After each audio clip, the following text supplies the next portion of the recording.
Hi, everybody. My name is Nicole Franklin. I have a forum called an Epiphany Conversation. And again, I'm Nicole Franklin, an Epiphany Conversation. We are EConvo on Twitter and all social media. We have a Google Plus community, an Epiphany Conversation. And we are in the final days of International Men's Day 2014. And I thought it'd be cool to bring back our licensed psychologist that's visited me a few times, actually my cousin, Dr. Rhonda Perry.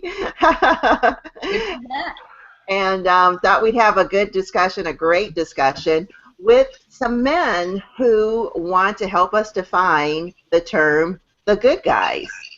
So whenever we're talking about relationships, especially specifically romantic relationships, the term the good guys comes up as maybe an ideal type to look for, or maybe not. So has that changed over the years? Why not ask the guys? So brought on three friends here. First introduced my new friend here, Donald Morton. Hi, Donald. How are you?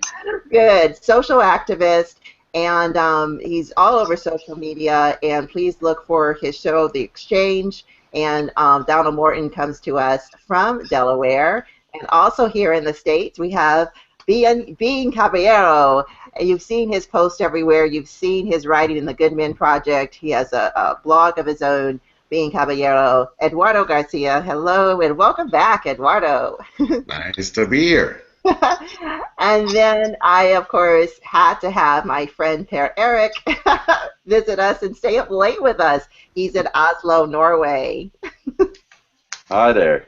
Hi, Per-Erik. Thank you for staying up late. We're on here live at 6 p.m. Eastern Time, but of course we're in the archives. But I'm just going to hand it over to Dr. Rhonda to start us off because she talks to a lot of single women, actually, it's her specialty, who feel stuck. Help me out here, Dr. Rhonda. Where are the single women? What kind of space are they in, and what are the complaints when it comes to this topic? Yeah, so again, Nicole, it's awesome to be back with you. And gentlemen, I look forward to hearing from you and your insights into the good guys. We were talking some before we went live, and what I was sharing was that I do have I do see a lot of single women, probably from maybe 25 to 50-ish, maybe a little older even. And they're struggling. They're struggling with finding partners. They're struggling with finding being in relationships where they don't feel taken advantage of or used. They want a good guy, and so I know there's a lot that goes around with that. It's not just about, because you often hear women say, "I want that," and then the one that's there they don't take, right? So, but what I did do is I started a workshop for women focusing on relationships, because one of the biggest concerns that I was seeing was women falling into a depression as a result of getting older, wanting children, biological clock is ticking, and it's being relationship after relationship. And so I started this workshop. One of the features I would do is bring in men, because I'm a big believer in breaking down myths about each other, assumptions that we have, and so I wanted to have dialogue in that space. And so you and I were talking. Why don't we bring good guys together and let's hear from them? Because I do believe that a lot to share. There's information too that probably a lot of women would want to know. So I know we talked about throwing it out to the guys. What do they think is a good guy? As I said, the women that I see are saying that that's what they want, but then when they have it, oftentimes they're still looking for the bad boys, And so it's a little hard to figure out. I was doing some reading actually for this, and it was some interesting articles on why women do choose bad boys. And but no, I think I'd like to hear from the gentlemen first to kind of see what they think. So. Yeah, so what is, we're going to define what a good guy is. Donald, did you want to start us off? Well, first, let me celebrate both of you for having enough confidence and guts, if you will, to have this kind of conversation. I think it's long overdue. I think what we'll find in the conversation today, as we were talking in the green room before the broadcast began, is that the idea of the good guy is not a monolithic idea. That you'll find differences and chasms that exist across generations. You'll find them that exist across culture, across religious construct, and so. What we'll find today is that there are differences in opinion. I'm not so sure that we'll come any closer, really, to defining it accurately than when we began the conversation. What's amazing is that when you referred to us as good guys, there's something automatically that goes off within me just because of social situation that doesn't want to really be defined as such. Because the idea of good guys have not necessarily been welcomed in being able to have healthy kinds of relationships. And so when we define the good guy, oftentimes that guy is defined as someone who is compassionate and caring, which oftentimes can be translated culturally as weakness and someone not necessarily wanting to be aggressive enough to be in that kind of relationship with a sister that he really wants to be involved with. And so I'm not necessarily saying that that is good, but it is a part of the social situation, particularly in urban America. And so I had this conversation some time ago when one of my boys was asked whether or not he's a good guy, and he vehemently disagreed. Said, I'm not a good guy, not because he wasn't, but because he just didn't want to be lumped in to this guy who is a bore or a guy who is not exciting, a guy that is weak. All of those kinds of ideas and nomenclatures that have been used and tossed around over the course of time have kind of given the good guy a bad name. And I think hopefully today we'll be able to kind of dispel some of those myths. Whoa, well, there's our challenge. I think you had a reaction to that earlier, Eduardo, about kind of the urbanness of it, of the term the good guy, and what that, if you could carry on and expound a bit. Not as much good guy, but there's a difference between the good guy and the nice guy. Okay. Because a good guy is simply just a person, a good person, a good guy. It's you try to make someone's life a little bit more tolerable or nicer. It's that their life is a little better just because you're there. That in a society that prizes taking advantage over everyone, and in a society that says the only way to succeed is good guys finish last. That's the horrible comment. Every time I hear that, I always say, well, maybe I'm running the wrong race. It's you choose not to compete over who can take advantage of who. That in itself just turns everything around in an attitude and mentality. And Unfortunately, the nice guy is the guy who thinks he's the good guy that deserves the prize at the end. right, and that seemed a little, it seemed a little bad boyish to me when you were describing it. Well, actually, the bad boys, believe it or not, you'd be surprised how many of the bad boys that people think are actually the good guys. well, let's go back to something as simple as paying for dinner. So a nice guy, and we're going to throw away that term "good guy" for a minute to translate to nice guy. Nice guy would think, well, I paid for dinner, and you're saying that sometimes it's taken a little bit too far. Yeah, they expect something in return, and I have actually had several arguments online over this situation, and for me it's a simple rule.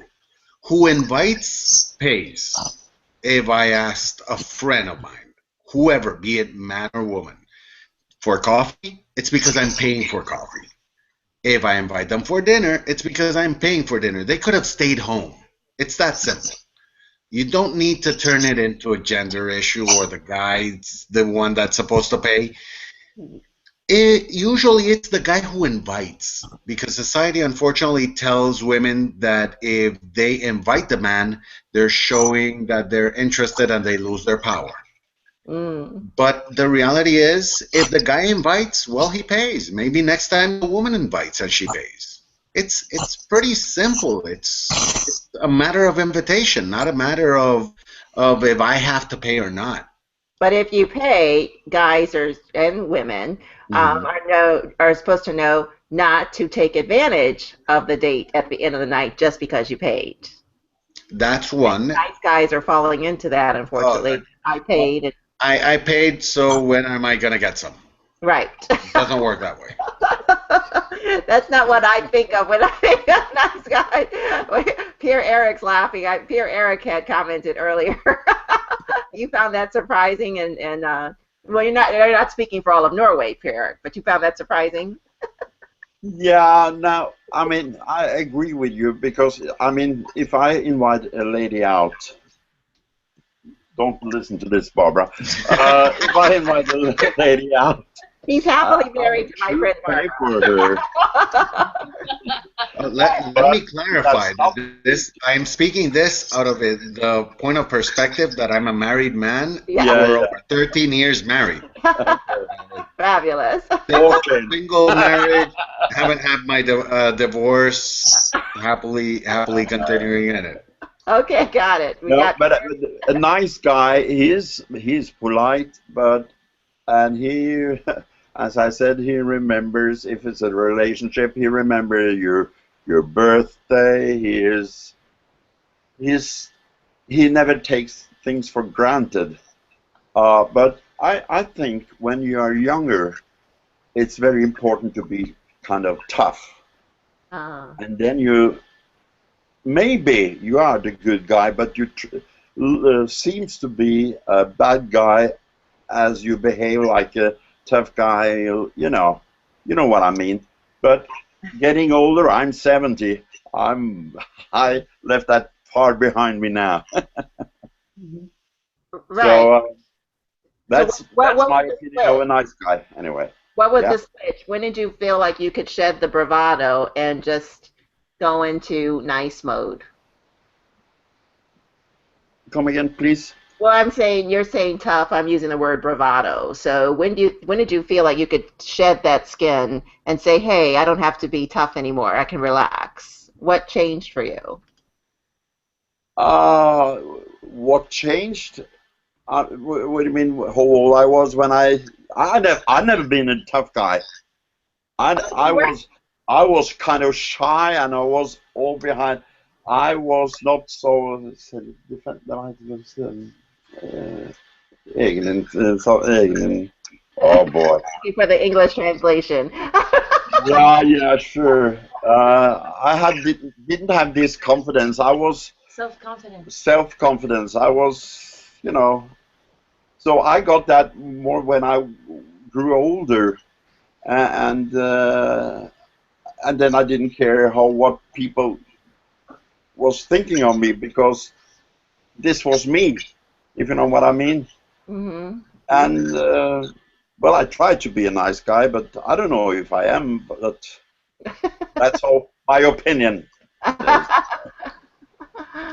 Well, Dr. Brenda. yeah, it's interesting. So I guess one thing that Donald was saying was that there was guys that just like cringe at the idea of being labeled a good guy, and I'm assuming that's because of how they might be perceived, by a female. Like that might not necessarily make them more masculine or more desired. And so that's one thing I guess I was kind of wondering. I also know that oftentimes it seems like there's the good men, and then they have that one heartbreaking, heart-wrenching relationship, and then it kind of changes them over to maybe more of the not so great guy, So because of the pain and the loss, that relationship that just they didn't know what to do because have no emotional language for it. So it's let me just go out here and run women, kind of thing. So I guess that's one thing I guess I would ask Donald, is that kind of one thing that when he made that comment about, you know, we don't want to be labeled that, is that because of how it might be perceived by women?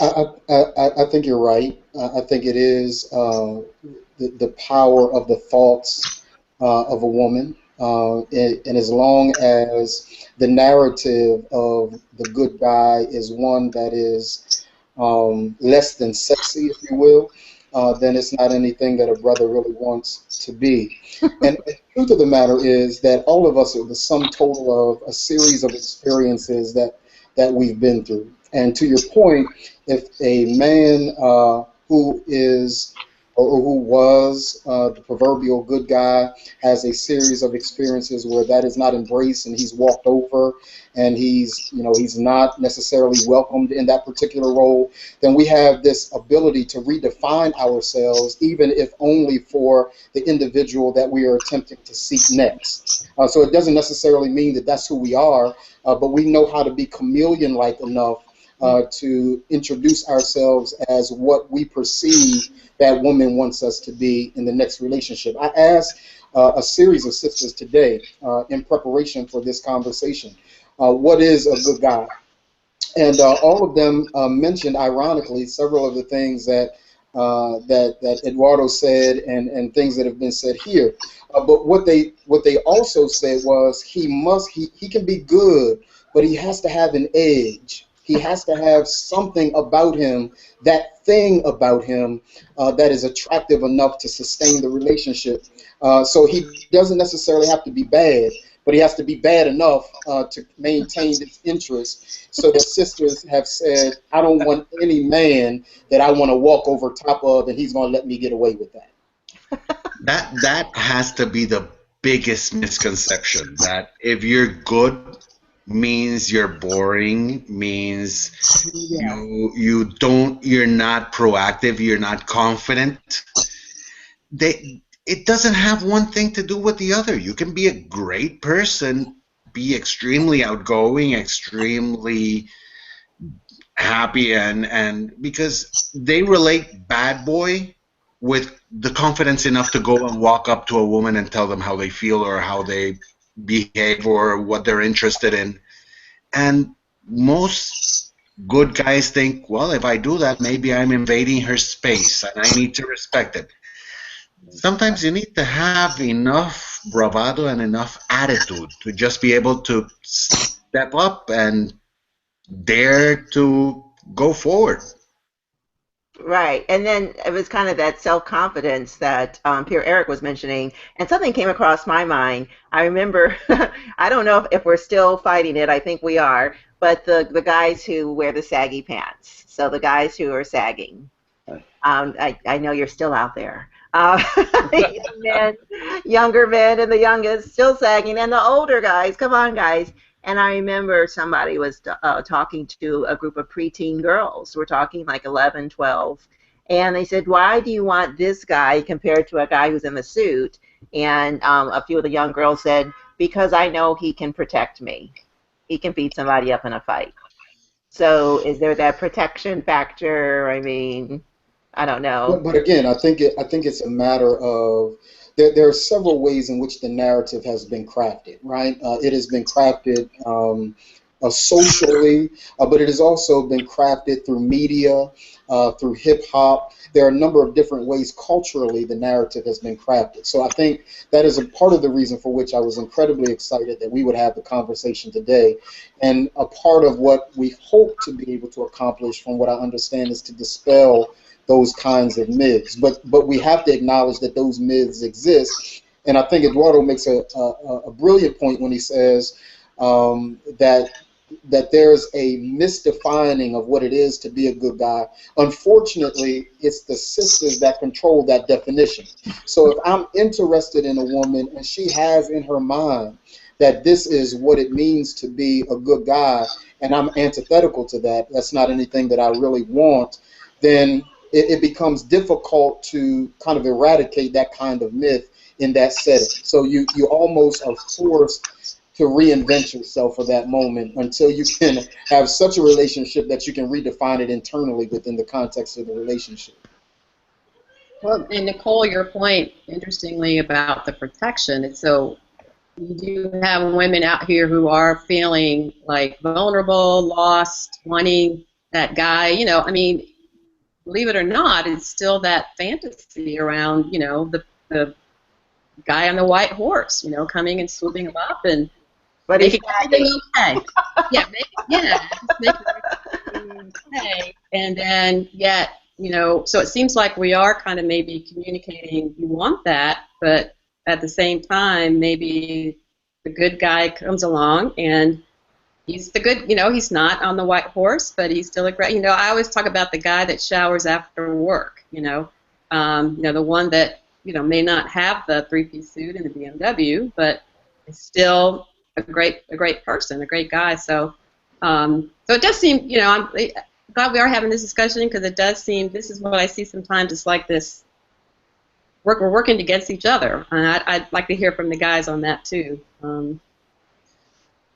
Actually, that's a really interesting point from the perspective because I've seen it in a way the idea that you're always looking for that one better.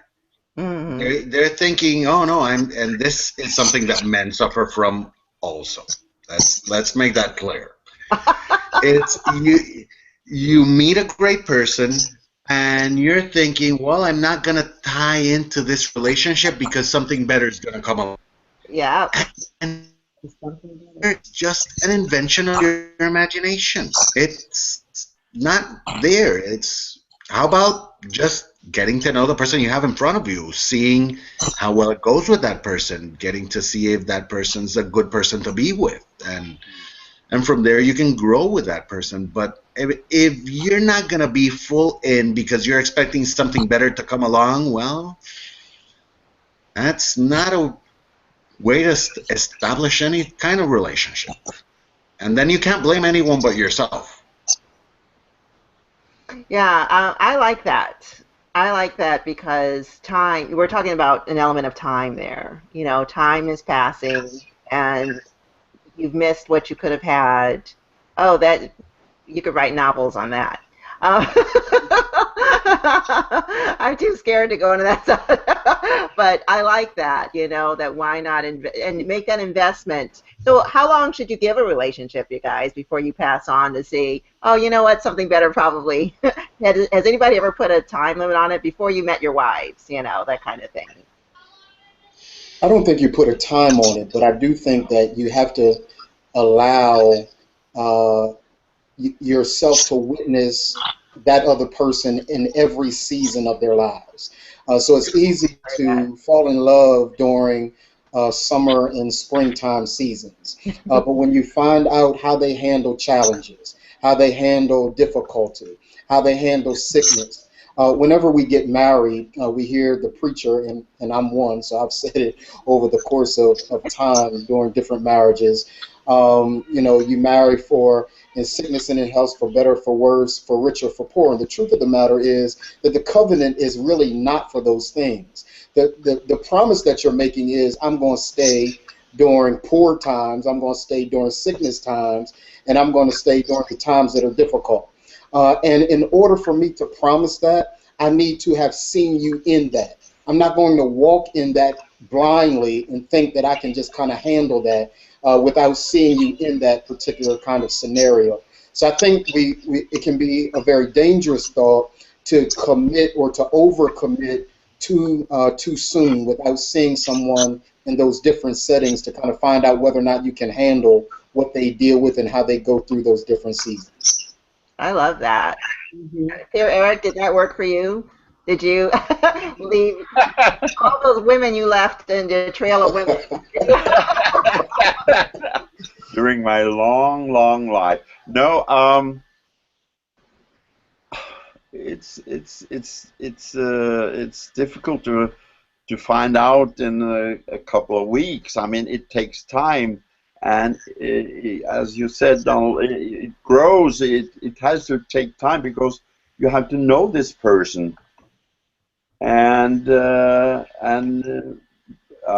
you both have to be nice to each other to make a relationship. And tell people that, or tell your girlfriend, tell your man, you're nice. Well, oh, you have so pretty hair today. Oh, your eyes look lovely. I mean, pay attention.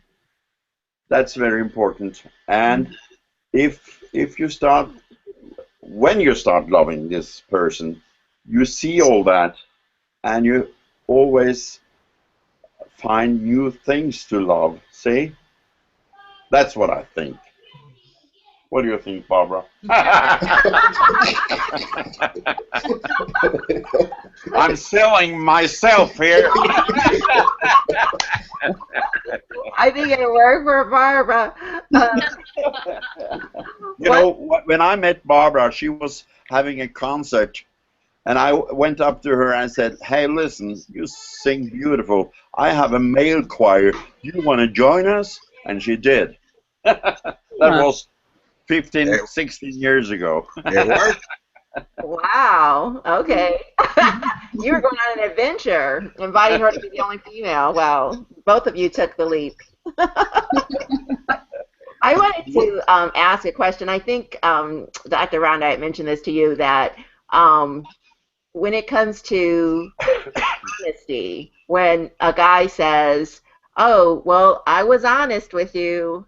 I always said, you know, that I could only do so much, or I can go this far, but I can't be in a relationship."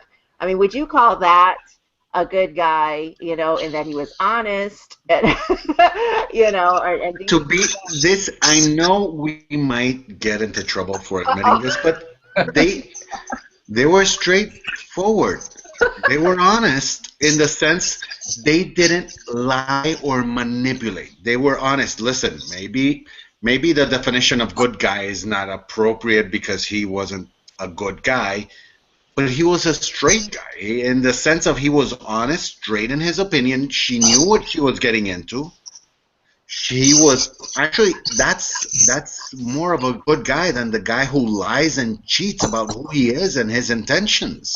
I would like to say so, but some women are attracted to danger, and guys know this. That I can fix him. Ah! I'm the one that's gonna get him like right. He's gonna change for me. The only people don't really change. The only thing they do is lose their masks. Yes. And maybe that mask is being the bad boy. And actually, they're using that to protect themselves because they're actually a good, decent human being. But maybe the mask is, I'm a good guy, and in truth, they're not. One thing that was mentioned during the whole discussion about, especially in relationships and the definition at the end, one of our biggest issues is that the media sells us the idea of a relationship based. The movie ends right before the happily ever after. It doesn't show the morning after the party ended and you have to clean up the house. That's right. It doesn't show you, and it even starts with most of these movies about changing the bad boy into the good guy. It starts with the woman's having trouble in her previous relationship, so she ends up with the bad boy instead of going and trying to fix her previous relationship that might have been worth saving. And this is for both, for men and women. When all these rom-coms, they usually just promote that idea that it's going to magically work out and we're going to cut roll credits right before they actually have to work in the relationship. Let me further make everybody angry, because I think what he says is right. I've heard from so many people in so many different ways that relationships are the art of compromise, and I'm not necessarily so sure that I agree anymore that relationships are the art of compromise.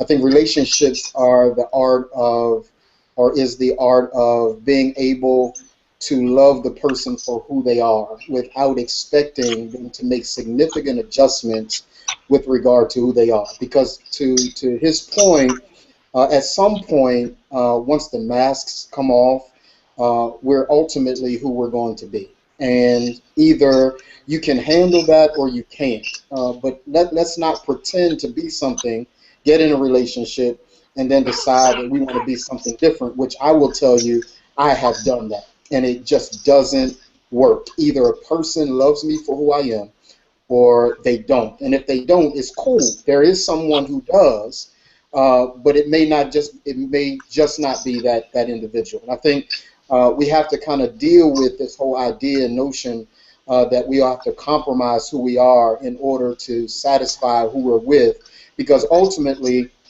if I leave that person, then I've got to find an entirely different way to be with the next person that I'm going to be with. And I just really need to settle into who I am, be comfortable in my own skin, and embrace relationships that can embrace who I am. Absolutely, being comfortable in your own skin. I love that. And, you know, Nicole, I just wanted to, when you talked about the guy who just puts it out there, you know, often it is the fault of women. You know, we don't listen. You know, I hate to put down my own gender, but we don't. I always tell my female clients, it's like, just listen to what, you know, men often will tell you. You just have to pay attention, you know. And so, but I think part of that is because we're so wanting that relationship. I have a couple of women now I can think of on my caseload who are so wanting that, they'll look at what they men do. So, for example, they might say, I'm not really wanting a relationship, but yeah, we can hang out, we can go to dinner, you know, and I'll pay, you know. I'll take you to the concert. And so they're looking at that thinking, okay, I think he's interested. They spend 5 hours with their girlfriends processing, what does this mean? And all they have to do is simply listen to what's being said, you know. And so I say, stop demonizing these men. They're being honest with you. They're not bad people. You just aren't paying attention. And so trying to, again, kind of bridge these differences in understanding. But however, as I said, women are really, they're focused on, I got to find somebody, or if I let this one go, then Eduardo, there won't be another one to come along, you know. So it's like I got to hang on to this one, or, you know, where's the next one kind of thing. And so that's why they come see me, you know. And I am very, very fortunate to be able to see behind the masks, you know. And so I am able to kind of see that these individuals kind of in their true sense. So, but I wanted to kind of comment on that, Nicole, this whole idea of, you know, men being honest. They put it out there, definitely. Oh, for sure. So thank you for that. I'm now interested in being in your chair, although I'm in your chair all the time. So go see my cousin. But so guys, we have to wrap up. But I would love to hear from everybody. How can we give good guys or nice guys? Let's just say, do you want to come up with a different term for it? The appropriate person for you, or or who's settled in their skin type of thing. But how can we give these individuals of the male gender their just due? You know, in that really pumping them up. They're not in the back of the closet anymore, and it's just like, you know, let's have them shining out front on stage like, hey, you know, we are people that deserve love and are able to give love, and that self-confidence and that bravado all in one. Just give us a shot. How can we really promote that? Who wants to go first? How long do we have? A few more minutes. We're going to give some grace period here. You want to go first, Eduardo? Well, first of all, it's changed the tone of a lot of these conversations about relationships, and start focusing on the positive that people have to offer instead of focusing on the negative that they might have. Maybe a lot of times the negative will not outweigh the positive, but we focus so much on the negative that some people have that we forget to look at what they have to offer as a person, and their positive side and their benefits and how they make you feel when you stop like putting them in the little box of, I need to do the checklist. Does he have a good job? Yes, check. Does he have that? Does he have that? Check. Maybe he actually offers you a lot more respect than the guy who has the good job, who has the good car, who has it. And respect is the most important aspect of it. Donald.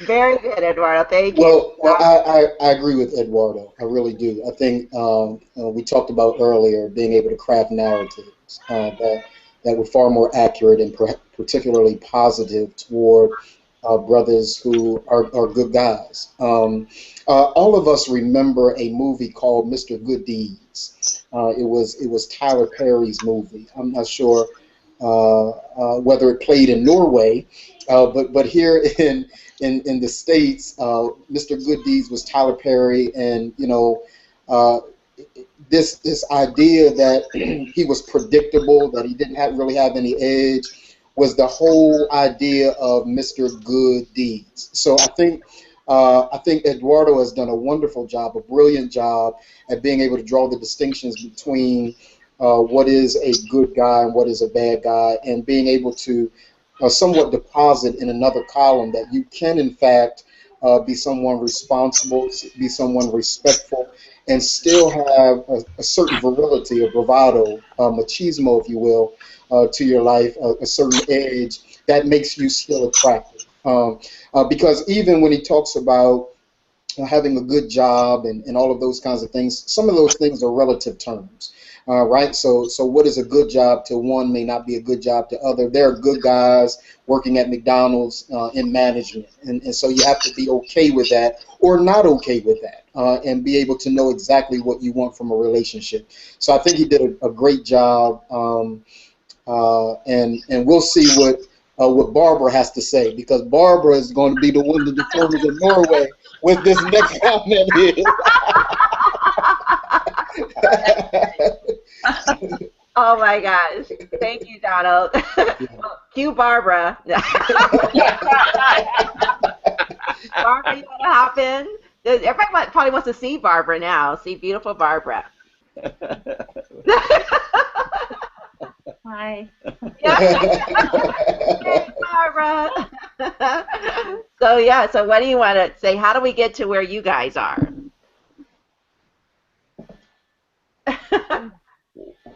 Well, What's the secret to getting the good guy and finding out he's a keeper, I guess? yeah, but like my new friends here said, I quite agree. But with one word is honesty, Yeah, and I think that covers everything. Honesty. right. Because And if it's bad or whatever, I mean, be honest. Absolutely. That's the most important thing. yeah, and then we don't have From Norway. from all the way in Norway. Yeah, because it seemed exhausting when we talked about earlier, you guys, when you were saying that if you're not honest, you have to keep changing for that next person. I think, Donald, that was you. So thank you for that, Per-Erik. So honesty lasts for a lifetime then? Are you telling us that? It lasts until our 70s? Hey. You're getting more honest all the time. For sure. Oh, thank you so Don't dare to do otherwise. much. Awesome. And then Dr. Rhonda? Yeah, I mean, I think everything that's been said, I think we have some great experts here in terms of, window into the minds of, what are we saying? I guess the nice, good. I love the summary around, this idea of positive, honest, but still having that sense of confidence. And I do think that is what, women are looking for in terms of, no one wants to be, mistreated, but at the same time, you want someone who, yeah, I guess it's that very primitive kind of need for protection, And so, I mean, we're just going to be honest, just telling it like it is here. I mean, it's there. So, yeah, I think that all of the descriptions that were said were spot on. And as I said, when I'm working with my clients, I really try to, my biggest goal is just to, as Donna was saying, kind of dispel myths and misperceptions so that these women can have successful relationships. So. Yeah, and had time for each other. Don't work too much like Nicole. Yes, Eric. So right. Thank you for saying that. Yeah, my used to be friend Per-Erik. Okay. Okay. I'm kidding. I understand. I hear you. Yeah. But Yeah, but that's important too. I mean, you have to, if you shall try to get to know each other, you have to have time. I mean, if you work 18 hours every day, I mean, what's left? You have to sleep, not making love. yeah,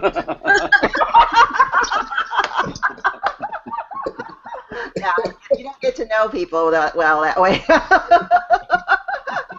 That's surface love, surface knowledge. Okay, I hear you loud and clear, Per-Erik. Yeah. And Happy birthday for next week. oh, thank you. You are 27. Oh my goodness. Okay, as I said, we're wrapping up. Oh my God. Well, I just Happy want to birthday say to you. Yeah. thank you. Oh, no. I forgot to tell you guys, Per-Erik's a singer, but he'll sing to me later. But yeah, so also you can find us, everybody, at an Epiphany conversation online, EConvo. And you can hear more from Dr. Rhonda. She has a practice in Atlanta and a book coming out soon. So very excited about that because a lot of single women do find a sanctuary with her in discussing these issues because there is a lot of depression out there, unfortunately, and a lot of issues that come up around this. So yeah, how can they reach out to you, Dr. Rhonda? So I think on my little tagline should have my Twitter there. Also, newdirectionsatlanta.com website. You can definitely go on there and read my bio if you want to know more about me. It's there. Yeah, those are two really good spots. Yeah, and then our guys too. We're going to include everybody's contact information in our YouTube link. And then I think I learned tonight that to embrace your confidence, you guys, your confidence and your honesty, because that's very sexy. So we'll leave it at that. Thanks so much, Dr. Rhonda, Per-Erik, and Oslo, Donald, and Eduardo. Yay, yay, yay. Thanks, you guys, so much. And stay with us at EConvo. Talk to you soon.